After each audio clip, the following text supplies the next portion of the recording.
Le rendez-vous de l'écho avec la Caisse d'épargne, la banque nouvelle définition pour les entreprises.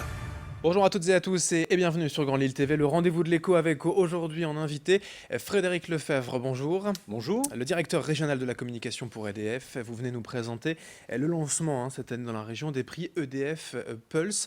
Alors en deux mots, c'est pour soutenir l'innovation et les startups régionales, c'est ça? Alors le concours EDF Pulse Hauts-de-France est un concours destiné aux startups et aux laboratoires de recherche publics implantés en région Hauts-de-France qui ont un projet, une innovation à faire découvrir. Ça existait déjà en fait ailleurs dans d'autres régions sur le plan national, là c'est vraiment typiquement dans le Nord. Alors c'est un concours qui existe au niveau national depuis maintenant 3 ans.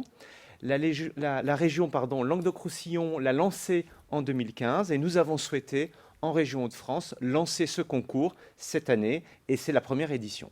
Alors quels sont les types d'entreprises qui peuvent concourir? Des entreprises jeunes forcément, start-up, c'est ça?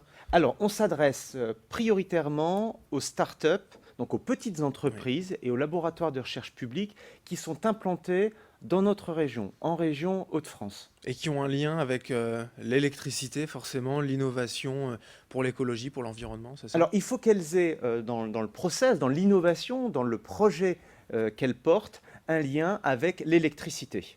Donc on a distingué 4 thématiques différentes: l'habitat connecté, la ville durable, la e-santé et la smart maintenance. Ce ne sont pas des entreprises qui, à terme, pourraient concurrencer EDF. Au contraire, c'est complémentaire.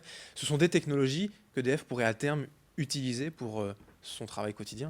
Alors c'est effectivement la possibilité pour elles de développer un projet qui utilise l'électricité. Et nous sommes un fournisseur d'électricité et de services associés pour les particuliers, mais également pour les entreprises. Et puis, on cherche aussi à découvrir des innovations que nous pourrons utiliser dans nos sites de production ou dans nos sites industriels. Alors, c'est 4 catégories déjà dans le détail. L'habitat connecté, ça nous concerne vraiment tous, plus ou moins. Les logements pour l'avenir. Qu'est-ce que ça peut changer dans nos habitations, ce genre de start-up innovante? Alors, les 4 catégories, finalement, nous intéressent tous. Je pourrais y revenir dans quelques instants. L'habitat connecté, c'est une façon de rendre, finalement, l'habitat plus économe dans sa consommation d'énergie, mais également plus sécurisante. Ça va être un système si je prends l'exemple d'un lauréat du concours national, cette entreprise a imaginé un système qui détecte les appareils de veille lorsque il est nécessaire de les éteindre. Tout ça pour économiser jusqu'à 15% d'énergie. Autre catégorie, autre thématique, vous appelez ça la ville bas carbone. Là, ça concerne peut-être plus les institutions, les établissements publics? Alors ce trophée, ce prix va intéresser les startups qui vont développer un projet, une idée qui intéresse le collectif. Donc soit la collectivité, mais au-delà, tous ceux qui habitent en ville, tout à chacun, vous, moi par exemple. Si je prends un exemple, ça va être des innovations sur le thème de la mobilité électrique ou de l'éclairage public. Récemment, une start-up du concours national a été récompensée par un produit qu'elle a pensé, c'est-à-dire un système d'éclairage public qui s'adapte en fonction du moyen de transport que vous avez adopté. C'est-à-dire que si vous êtes à pied, les lampadaires vont s'allumer les uns après les autres et l'intensité lumineuse va varier. Si vous êtes en voiture, l'intensité va être un peu plus importante. Le tout est évidemment étant de réduire la consommation énergétique et ce système permet de réduire jusqu'à 75% de la facture énergétique des collectivités locales. Même principe pour la catégorie santé, bien-être, c'est d'améliorer notre confort, mais aussi la santé de tous à chacun? Évidemment, c'est améliorer le confort de chacun par des innovations. Et je vais vous donner un exemple.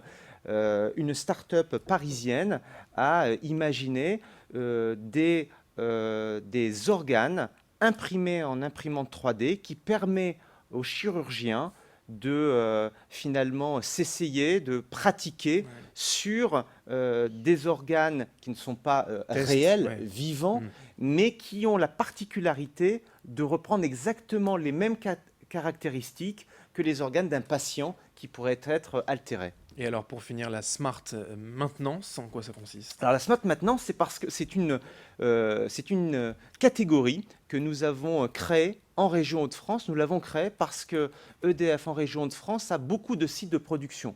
Nous avons la plus grande centrale nucléaire d'Europe à Gravelines. Nous avons le terminal méthanier à Dunkerque et nous avons un cycle combiné gaz à Bouchain. Et on s'est dit, également dans l'industrie, puisque la région Hauts-de-France est une région fortement industrielle, nous avons également des innovations qui peuvent intéresser le niveau industriel. Je vais vous donner un exemple. On a découvert récemment une start-up de Dunkerque qui a imaginé une puce qui s'applique sur les portes coupe-feu et qui permet à un opérateur de vérifier la maintenance de cette porte à distance. Eh bien, en ayant découvert cette start-up, nous la faisons maintenant travailler pour la centrale nucléaire de Gravelines et elle a remporté également d'autres contrats sur d'autres centrales nucléaires partout en France. Ils avaient 6 collaborateurs dans cette société. Aujourd'hui, ils sont plus d'une trentaine. Oui, c'est là où vous disiez le soutien au tissu économique régional. Ça se concrétise facilement. Alors, je vais quand même rappeler que chaque lauréat recevra 10 000 €. C'est un prix par catégorie. C'est quand même intéressant pour le développement effectivement d'une start-up. Rappelons juste quand même les étapes du calendrier pour concourir. On s'inscrit en ce moment. Alors, toutes les start-up et les laboratoires de recherche publique ont jusqu'au 2 octobre pour candidater. Comment font-elles? Eh bien, elles se connectent tout simplement sur le site internet du concours o-2-france-pulse.edf.fr. Il y a un dossier d'inscription qu'elles peuvent télécharger et qu'elles renvoient via le site internet.